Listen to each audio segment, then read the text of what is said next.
La ilaha illallah, la ilaha illallah, la ilaha illallah, la ilaha illallah, Muhammadur Rasulullah, Muhammadur Rasulullah, Muhammadur Rasulullah, sallallahu alayhi wa sallam.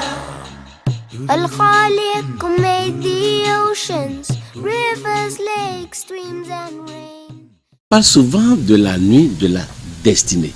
C'est quoi la nuit de la destinée dont on parle souvent là?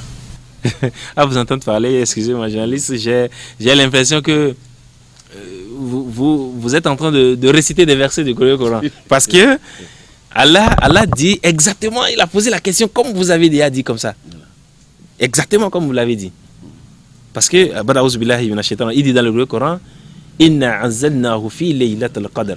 Et ce que vous venez de dire, Wama adraka ma laylatul qadr. Qui est-ce qui va, qu'est-ce que ça veut dire? Qui est-ce qui va t'expliquer ce que ça veut dire? Vous comprenez? Oui. La nuit de la destinée, en fait, c'est une nuit impaire qui se trouve dans les 10 derniers jours du mois de Ramadan.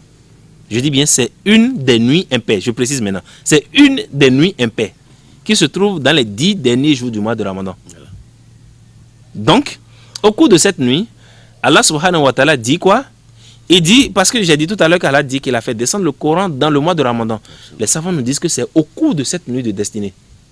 Laylatul Qadr. La nuit de la destinée. Au cours de cette nuit, Allah dit quoi? Il dit, Wama adraka ma laylatul Qadr. Qui est-ce qui va te donner alors la signification, la définition, l'explication de ce que c'est que la nuit de la destinée?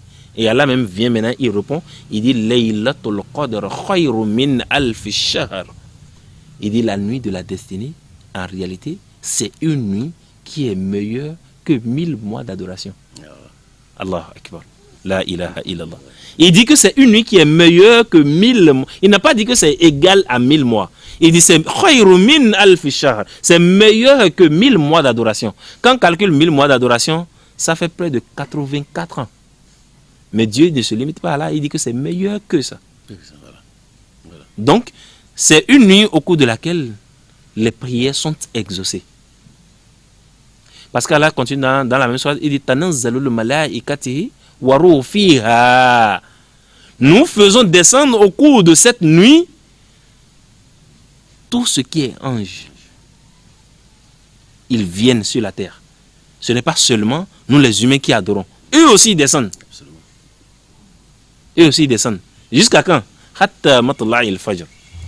Jusqu'à l'aube de cette nuit-là, ils sont là avec nous. Et à l'aube maintenant, ils remontent dans les cieux. Avec quoi? Avec nos vœux, nos souhaits, nos demandes de supplication, ainsi de suite, ainsi de suite. Donc c'est une nuit d'exauce qu'Allah subhanahu wa ta'ala a montré à notre prophète Mohammed sallallahu alayhi wa sallam et que nous suivons jusqu'aujourd'hui et qu'il a parlé de ça dans le Coran. Ok, merci Imam.